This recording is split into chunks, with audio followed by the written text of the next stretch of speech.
So 10 years go by, the first book came out in 1998. And I knew when I wrote that first book that I had another series of books in me that were not about house design, but about life design. Because what I was learning as I was engaging this thing I was passionate about writing was that what I really wanted to say was, how do we redesign our lives so that we can actually show up in them? Because one of the other things that became so apparent in that moment of epiphany when I was lying in bed reading that science fiction book was that I didn't have time to show up in my life. And I knew I was capable of it.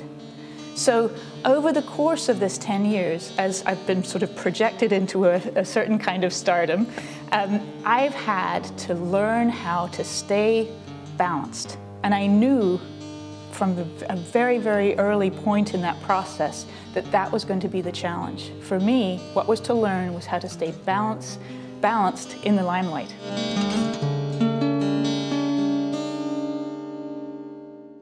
We're very familiar with this quote from Mahatma Gandhi, that we must be the change we wish to see in the world. And one of the things that I describe in The Not So Big Life is that we don't completely understand what Gandhi meant. We don't mean that the world out there needs to be fixed.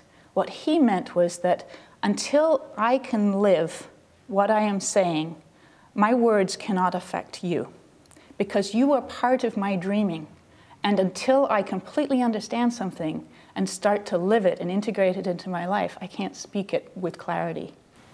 The story behind the quote is that a woman and her son came up to Gandhi, and the woman asked if Gandhi would ask this really very overweight little boy to stop eating sugar and sweets and candies. And Gandhi said, well, come back in a couple weeks and I'll do my best. And so she looked a little quizzical and she went away, and she came back 2 weeks later and she said, would you now tell my son to stop eating candy? And he looked at the boy and he said, son, stop eating sweets and candy. They're not good for you.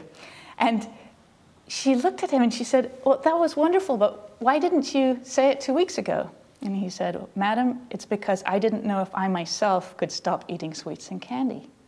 So he couldn't tell this boy to stop eating sweets and candy because it was his waking dream, his reality, saying back to him, can you stop eating sweets and candy? And so that he used everything as a reflection. And that's the point of we must be the change we wish to see in the world. So when you focus on something, when you put your intent in something, it attracts to you exactly what you need to know. And indeed, that has happened. Over the last 10 years, teachers have come into my life that have shown me how to stay balanced. And Lord knows I'm an adrenaline junkie.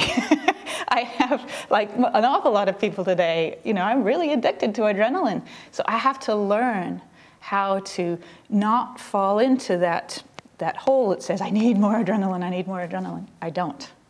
And that's how to to conserve my own energy so that I can actually show up. So one of the metaphors that I use in The Not So Big Life is that we can look at everything that happens in our everyday life as a waking dream. We've come to understand that at night, our nighttime dreams allow us to see aspects of ourselves. So if somebody shows up in our dream, maybe it's a friend or somebody that you have a hard time with, you can ask yourself, what aspect of myself is that person representing?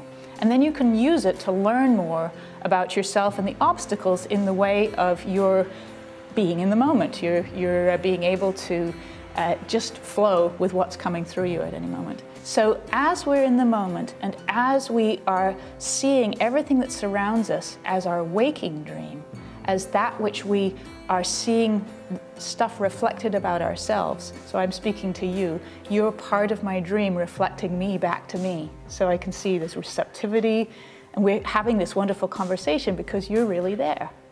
And as we do that, we are able to collectively come forward with an entirely different kind of reality, one where we are all alive. Completely. We've woken up within the dream. I call this lucid dreaming. And it's really possible.